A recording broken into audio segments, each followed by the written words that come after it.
कैसे हैं आप लोग। आपका स्वागत है इस वीडियो में। और ये वीडियो है हमारा क्लास नाइन्थ का चैप्टर नंबर फर्स्ट पॉलिटी का, उसका वीडियो नंबर 4। इसके पहले हमने 3 वीडियोस किए हैं इस चैप्टर के ऊपर, जिसमें हमने एंड ऑफ कॉलोनियलिज्म ये जो टॉपिक है इसके पहले पढ़ा था, क्योंकि यहाँ से हम इस वीडियो में पढ़ने वाले हैं। तो आइए हम शुरुआत करते हैं अपना ये टॉपिक एंड ऑफ कॉलोनियलिज्म। इसके पहले हमने पढ़ लिया था और अब हम यहाँ से शुरुआत करेंगे। तो देखिए यहाँ पर लिखा गया, for a very long time most countries in Asia and Africa were colonies under the control of European Nations.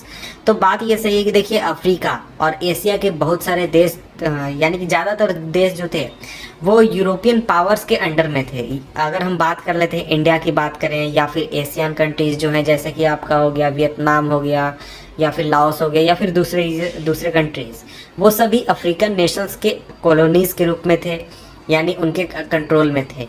और जो कॉलोनाइज कंट्रीज थे उनके लोगों को बहुत ज़्यादा स्ट्रगल करना पड़ा था ताकि वो इंडिपेंडेंस पा सके, आज़ादी पा सके। और ऐसा नहीं था कि वो सिर्फ आज़ादी मांग रहे थे कि हमें आज़ाद कर दो, तुम्हारा कंट्रोल हमें नहीं चाहिए। उसके अलावा वो चाहते थे कि वो अपने फ्यूचर के लीडर्स को भी चुने, यानी वहाँ पर डेमोक्रेसी वो इस्टेब्लिश करें। तो देखिए हमारा जो देश है वो उन कुछ कॉलोनीज में से एक है जहाँ पर लोगों ने नेशनलिस्ट स्ट्रगल किया ताकि देश को आज़ाद कराया जा सके कॉलोनियल रूल से। और बहुत सारे जो कंट्रीज़ थे इन कॉलोनीज़ में से, कॉलोनियल कंट्रीज़ में से, वो डेमोक्रेसी बन गए जैसे ही वो आज़ाद हुए। सेकेंड वर्ल्ड वार के बाद जो कंट्रीज आज़ाद हुए, जैसे कि इंडिया, वो इंडिपेंडेंस उसे मिला 1947 में और तुरंत ही उसने खुद को एक डेमोक्रेसी के रूप में स्थापित कर लिया। It continues to be democracy, और आज भी इंडिया आप जानते हैं डेमोक्रेसी ही है। Most farmer colonies did not have such a good experience. तो देखिए ऐसा नहीं था कि सभी कंट्रीज़ के पास ऐसा अच्छा एक्सपीरियंस उसे देखने को मिला। बहुत सारे कंट्रीज डेमोक्रेसी नहीं बन पाए थे। तो देखिए अब हम घाना का केस देखते हैं। घाना जो कि वेस्टर्न अफ्रीका का एक देश है, तो ये इलस्ट्रेट करता है बहुत ही कॉमन एक्सपीरियंस फॉर्मर कॉलोनीज का। और Ghana used to be a British colony named Gold Coast. तो देखिए घाना जो है वो एक ब्रिटिश कॉलोनी हुआ करता था जिसका ब्रिटिशर्स ने नाम रखा था गोल्ड कोस्ट। और ये आज़ाद हुआ था 1957 में। 1957 में आज़ाद हुआ था और ये अफ्रीका का one of the first countries था जो कि आज़ाद हुआ था।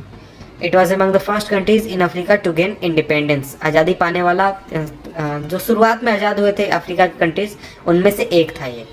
और इसके आज़ादी ने अफ्रीका के दूसरे कंट्रीज़ को स्ट्रगल करने के लिए इंस्पायर किया कि वो भी आज़ाद हो सकते हैं जिस तरह से ये आज़ाद हो गया है। तो फॉर एग्ज़ाम्पल ये जो क्वेम एनकर्मा है शायद, प्रोनाउंसिएशन शायद मैं गलत पढ़ रहा हूँ। वेन एनकर्मा के यहाँ पर साइलेंट होगा। और इसके बाद सन ऑफ इसके बाद आगे देखते हैं, son of a gold Smith. ये जो व्यक्ति था ये गोल्ड स्मिथ का बेटा था और खुद एक टीचर था। वो स्ट्रगल में बहुत ही ज़्यादा भागीदार रहा था, बहुत ही ज़्यादा उसने लीड किया था स्ट्रगल को। और जब आज़ादी प्राप्त हुई घाना को, तो उसके बाद जो कुमरा था वो फर्स्ट प्राइम मिनिस्टर बना घाना का, और उसके बाद ये प्रेसिडेंट बना। तो देखिए ये जो था ये जवाहरलाल नेहरू का फ्रेंड था, क्योंकि ये दोनों एक ही समय में स्ट्रगल कर रहे थे इंडिपेंडेंस के लिए। और जब आज़ाद हुए थे तो शायद इन लोगों में दोस्ती हो गई होगी या फिर पहले भी हो गई होगी। और ये जो था कुमरा, ये इंस्पिरेशन था दूसरे जो डेमोक्रेसीज लाना चाहते थे अफ्रीका में दूसरे देश के लोग, उनके लिए एक तरह का इंस्पिरेशन था। लेकिन नेहरू ने खुद को जिस तरह से स्थापित किया था डेमोक्रेसी के अंदर में, उसके मुकाबले जो कुमरा था उसने खुद को इलेक्ट करवा लिया पूरी लाइफ के लिए प्रेसिडेंट के तौर पर। और उसके तुरंत बाद यानी 1957 में आज़ाद हुआ और उसके बाद 1966 में उसे ओवरथ्रो कर दिया गया था, यानी उसे उखाड़ दिया गया था, उसकी सत्ता को बेदखल कर दिया गया था मिलिट्री द्वारा। तो यहाँ पर मिलिट्री विद्रोह हुआ था। लाइक घाना के जैसे बहुत कंट्रीज जो थे जो डेमोक्रेसी बने, उनका इंडिपेंडेंस को लेकर एक मिक्स रिकॉर्ड रहा है। ऐसा नहीं कि वो स्मूथली चले हैं, जैसे कि इंडिया में आप देखते हैं स्मूथली डेमोक्रेसी जिस समय स्थापित हुई उस समय से आज तक डेमोक्रेसी ही चली आ रही है, अगर हम इमरजेंसी के टाइम को छोड़ दें तो। उसके बाद they could not remain democracies for long, democracy तो वो बने लेकिन डेमोक्रेसी वो ज़्यादा दिनों तक स्थापित नहीं रह पाए डेमोक्रेसी के रूप में। तो ऐसे बहुत सारे एग्जाम्पल्स हैं। और अब हम पढ़ते हैं नेक्स्ट टॉपिक, इसी में है नेक्स्ट टॉपिक, वो है रीसेंट फेज। रीसेंट फेज का मतलब हम पिछले 20, 30, 40 सालों में जो चीज़ें हुई हैं उनके बारे में अब हम पढ़ने वाले हैं। तो देखिए रीसेंट फेज की हम बात करते हैं तो यहाँ देखिए 1980 लिखा हुआ है, यानी कि 1980 के बाद या फिर उसके लगभग ही इवेंट्स को हम पढ़ने वाले हैं। As democracy was revived in several countries of Latin America. तो देखिए 1980 के आसपास आपने पोलैंड का एग्जाम्पल देखा और दूसरे देशों का एग्जाम्पल देखा, तो उसी तरह से जो लैटिन अमेरिका रीजन था वहाँ पे बहुत सारे देशों में डेमोक्रेसी फिर से रिवाइव हो गई, तो डेमोक्रेसी फिर से आ गई। और जो सोवियत यूनियन जो था, सोवियत यूनियन यूएसएसआर जो था, उसका जो डिसइंटीग्रेशन हुआ उसने इस डेमोक्रेसी के रिवाइवल का प्रोसेस को एक्सेलरेट किया। वो कैसे? वो इस वजह से क्योंकि सोवियत यूनियन एक कम्युनिस्ट स्टेट था और वो डेमोक्रेसी के खिलाफ था। इस वजह से वो दूसरे देशों को डेमोक्रेसी लाने में उतना मदद नहीं करता था और उन्हें रोकता था। तो जब सोवियत यूनियन खत्म हो गया तो उसके बाद जो बहुत सारे देश थे वो खुद को डेमोक्रेसी की ओर ले गए, क्योंकि यूएसए का भी प्रभाव काफ़ी ज़्यादा बढ़ गया था। तो ये सब अलग चीज़ें हैं, लेकिन इतना आपको जान लेना चाहिए कि यूएसएसआर के खत्म होने की वजह से, सोवियत यूनियन के खत्म होने की वजह से डेमोक्रेसी, बहुत सारे देशों में डेमोक्रेसी आ गई और डेमोक्रेसी बनने के जो प्रोसेस है वो काफ़ी ज़्यादा तेज़ हो गया। तो आपने जो पोलैंड की स्टोरी पढ़ी वो वहाँ पर आपने पढ़ा कि देखिए सोवियत यूनियन जो था वो कंट्रोल करता था अपने आसपास के देशों को, उसमें से एक पोलैंड भी था जिसे वो कंट्रोल करता था, यानी पोलैंड की जो कम्युनिस्ट सरकार थी उसे कंट्रोल करता था और सपोर्ट करता था। इसी तरीके से ईस्टर्न यूरोप के वो बहुत सारे देशों को कंट्रोल करता था। और आगे बढ़ते हैं, पोलैंड और जो दूसरे सेवरल कंट्रीज थे वो फ्री हो गए सोवियत यूनियन के कंट्रोल से 1989 और 90 के बीच में। उसका रीज़न ये था कि उस समय में सोवियत यूनियन पर खुद ब खुद दबाव था, क्योंकि इकोनॉमी उतनी मजबूत नहीं थी, काफ़ी कमज़ोर हो चुकी थी और सोवियत यूनियन के अंदर से ही आज़ादी की आवाज़ उठ रही थी, जो कि बाद में सोवियत यूनियन के टूट के रूप में सामने आई। और जिन कंट्रीज़ पर सोवियत यूनियन का कंट्रोल था, जैसे जैसे कंट्रोल सोवियत यूनियन का कमज़ोर होता गया उस तरह से वो देश डेमोक्रेसी की ओर बढ़ते गए, डेमोक्रेसी की ओर अपने देश को ले गए। और फाइनली जो सोवियत यूनियन था वो खुद ब खुद टूट गया 1991 में सोवियत यूनियन टूट गया था। और सोवियत यूनियन आगे चलकर 15 रिपब्लिक कंट्रीज़ में टूट गया, 15 देश बन गए सोवियत यूनियन से, जिसमें कि सबसे बड़ा हिस्सा जो है वो आज रशिया के नाम से हम जानते हैं, और उसके अलावा छोटे छोटे कई देश बन गए। और all the constituent republics emerge as independent countries, और जितने भी रिपब्लिक्स बने यानी जो 15 देश, वो सभी इंडिपेंडेंट कंट्रीज़ के रूप में उभर गए, सामने आ गए लोगों के, पूरी दुनिया के सामने आ गए।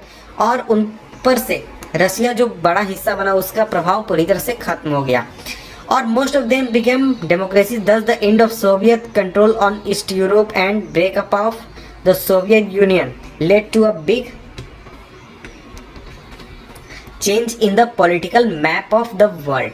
तो देखिए पॉलिटिकल मैप आप अगर देखिएगा तो सोवियत यूनियन की टूटने की वजह से तो आप खुद ब खुद देख सकते हैं कि 15 देश, जो कि एक पहले देश हुआ करता था कम्युनिस्ट स्टेट, वो टूटकर अब 15 डेमोक्रेसीज बन चुके थे। उसके अलावा जिन देशों पर सोवियत यूनियन का प्रभाव था या फिर कंट्रोल था, वो सभी देश भी धीरे धीरे डेमोक्रेसी की ओर बढ़ने लगे। इसके बाद नेक्स्ट पारा हम पढ़ते हैं। इसी पीरियड में जो मेजर चेंज आया इंडिया के नेबरहुड में, तो वो तो आप जानते ही होंगे कि पाकिस्तान और बांग्लादेश, ये दोनों मिलकर पहले एक देश हुआ करते थे पाकिस्तान। ईस्ट पाकिस्तान और वेस्ट पाकिस्तान कहा जाता था इनको, लेकिन उसको जब कंप्राइज था एक में था, उसको हम देखने वाले हैं। देखिए पाकिस्तान और बांग्लादेश जो थे वो आर्मी रूल से छूटकर डेमोक्रेसी की ओर बढ़ गए 1990s में, क्योंकि आप शायद जानते होंगे या फिर नहीं जानते होंगे कि देखिए जो पाकिस्तान है उसमें डेमोक्रेसी तो स्थापित हुई थी, और उसमें बांग्लादेश भी आता है क्योंकि बांग्लादेश और पाकिस्तान एक में थे। वहाँ पर कई बार डेमोक्रेसी स्थापित हुई, कई बार डेमोक्रेसी को रिमूव किया गया है, कई बार डेमोक्रेसी को हटा दिया गया है। तो इसी तरह से 1990 में भी डेमोक्रेसी फिर से वापस आई थी, फिर से बहाल की गई थी पाकिस्तान में और बांग्लादेश में।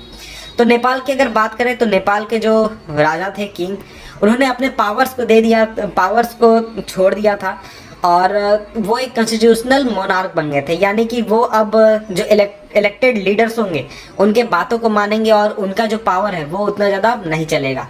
लेकिन ये चेंजेस परमानेंट नहीं रह पाए। उसका रीज़न ये था क्योंकि देखिए 1999 में जो जनरल मुशर्रफ थे पाकिस्तान के, उन्होंने पाकिस्तान के डेमोक्रेसी को फिर से ख़त्म कर दिया और आर्मी रूल को ले आए। और वो उसी तरह से 2005 में जो नए राजा बने नेपाल के, उन्होंने इलेक्टेड गवर्नमेंट को रिमूव कर दिया और सारे पॉलिटिकल फ्रीडम जो लोगों को प्रोवाइड किए गए थे उसे भी वापस ले लिया, और फिर से वो एक फुल फ्लेज रूलर बन गया। तो यहाँ पर हमने कुछ एग्जाम्पल देखे इस पैराग्राफ में। अब नेक्स्ट पैराग्राफ की ओर बढ़ते हैं। Yet the overall trend in this period point to more and more countries turning to democracy. This phase still continues. By 2005, about 140 countries were holding multi-party elections. This number was higher than ever before. More than 80 previously non-democratic countries have made significant advances toward democracy since 1980. But even today there are many countries where people cannot express their opinion freely. तो देखिए यहाँ पर जो हम पूरा trend देखते हैं वहाँ पर हमें पता चलता है कि बहुत सारे कंट्रीज जो थे वो डेमोक्रेसी की ओर झुक रहे थे, डेमोक्रेसी खुद को बना रहे थे। तो ये प्रोसेस अभी भी चल रहा है। 2005 में अगर हम देखें तो 2005 में करीब 140 देश थे, आज भी उससे ज़्यादा ही आज, जो कि मल्टी पार्टी इलेक्शन सिस्टम को फॉलो करते थे जिस तरह से इंडिया में हम फॉलो करते हैं। और ये नंबर जो है ये पहले से भी बहुत ज़्यादा हो चुका था। तो देखिए 80 ऐसे देश थे जो कि पहले नॉन डेमोक्रेटिक हुआ करते थे, और उन्होंने डेमोक्रेसी की ओर बहुत सारे एडवांसेस किए हैं, बहुत सारे कदम उठाए हैं 1980 के बाद, यानी 1970-80 के बाद में। तो देख सकते हैं कि 1980 के बाद जो रिसेंट फेज है हमारा, उसमें डेमोक्रेसी कितनी ज़्यादा मजबूत हुई है, कितनी ज़्यादा फैली है। उसका एक रीज़न तो हमने यहाँ देखा कि जो यूएसएसआर था उसका टूटना भी था, उसका कमज़ोर होना भी था, क्योंकि वो डेमोक्रेटिक कंट्री नहीं थी। और लेकिन अगर हम बात करें तो आज भी करीब 60 से 70 ऐसे देश हैं जहाँ पर लोग अपने ओपिनियन फ्रीली एक्सप्रेस नहीं कर सकते, उन्हें आज़ादी नहीं है अपने लीडर्स को चुनने का। क्योंकि आप देखेंगे तो करीब 205 या 207 देश हैं आज, उसमें से सिर्फ 140 देश हैं जो कि मल्टी पार्टी इलेक्शन सिस्टम को फॉलो करते हैं। इसके बाद अब हम आगे पढ़ते हैं।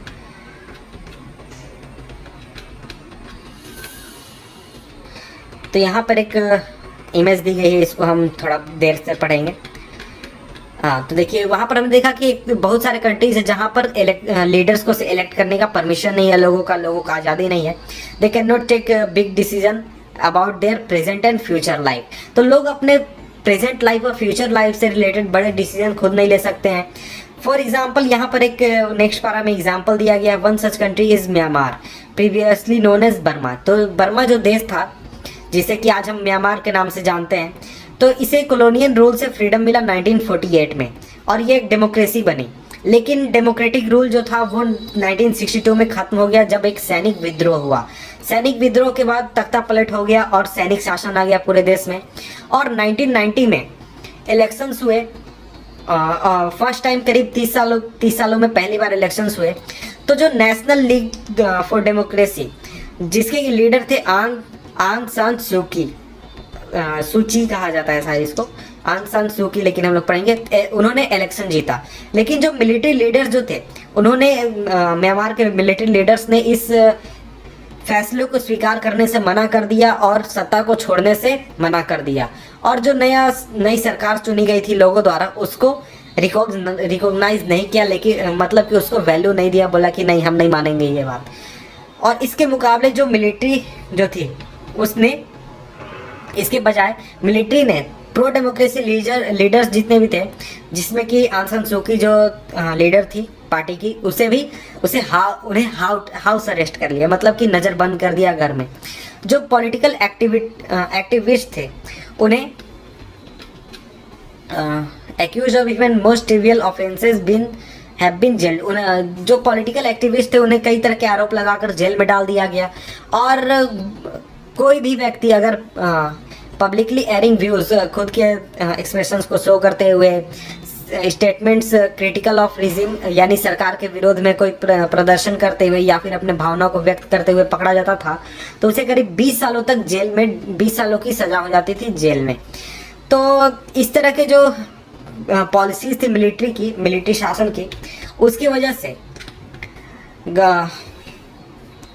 सरकार जो थी म्यांमार की, इस तरह की मिलिट्री शासित सरकार, उसने करीब 6 से 10 लाख लोग जो थे वो मिलिट्री से म्यांमार को छोड़कर कहीं दूसरी जगह चले गए थे और वहाँ पर अपना घर बसा लिया था और वहीं रह रहे थे शेल्टर लेकर। तो हाउस अरेस्ट होने के बावजूद जो आंग सान सू की थी, उन्होंने डेमोक्रेसी के लिए अपना कैंपेन जारी रखा। उनका कहना था, the quest for democracy in Burma is the struggle for the people to live whole meaningful life as free and equal members of the world community. ये उनका कोट था। आगे बढ़ते हैं। Her struggle has won international recognition. जो उनका struggle था आज़ादी के लिए, उसे विश्व स्तर पर काफ़ी ज़्यादा पहचान मिली और उन्हें नोबेल पीस प्राइज़ का भी पुरस्कार मिला है, नोबेल पीस प्राइज़ दिया गया है। Yet the people of Myanmar are still struggling to establish democratic government in their country. तो आज भी म्यांमार के लोग जो हैं वो डेमोक्रेटिक सरकार बनाने के लिए स्ट्रगल कर रहे हैं। और अब हम आगे बढ़ते हैं। तो हाँ, इतना वीडियो ठीक है। 1.4 टॉपिक जो है democracy at the global level, इसको हम नेक्स्ट वीडियो में पढ़ेंगे। तो मिलते हैं हमसे नेक्स्ट वीडियो में, तब तक के लिए गुड बाय।